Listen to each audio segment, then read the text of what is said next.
తిరుమల తిరుపతి దేవస్థానం పాలక మండలి సమావేశంలో కీలక నిర్ణయాలు తీసుకున్నారు.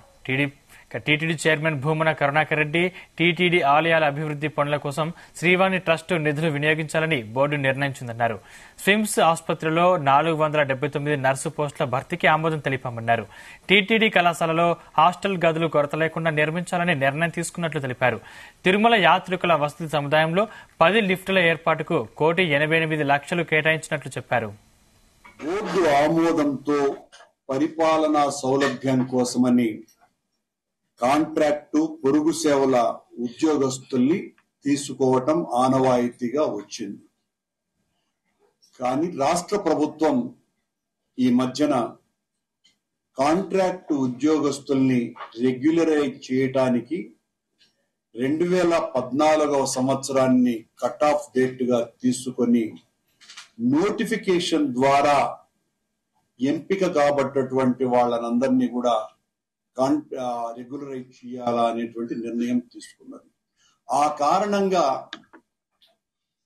తిరుమల తిరుపతి దేవస్థానంలో పనిచేస్తున్నటువంటి అనేక ఉద్యోగస్తులు నోటిఫికేషన్ ద్వారా కాకుండా బోర్డు ఆమోదం ద్వారా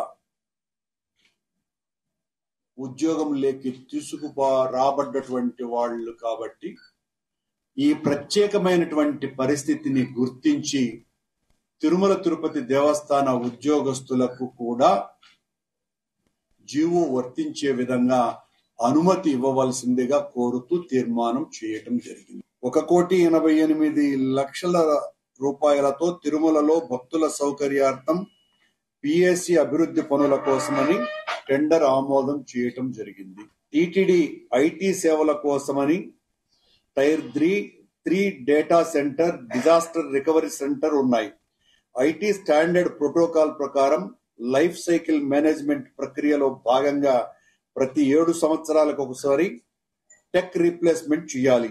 ఇందులో భాగంగా 5 ఏళ్ల పాటు డేటా సెంటర్ల మెయింటెనెన్స్ కోసమని 12 కోట్ల రూపాయలని మంజూరు చేయటకు ఆమోదం తెలపడం జరిగింది. టీటీడీ ఆధ్వర్యంలో 15 చారిత్రాత్మక పురాతన ఆలయాలు, 13 టీటీడీ నిర్మించిన ఆలయాలు, 22 టీటీడీ అధీనంలోకి వచ్చినటువంటి ఆలయాలు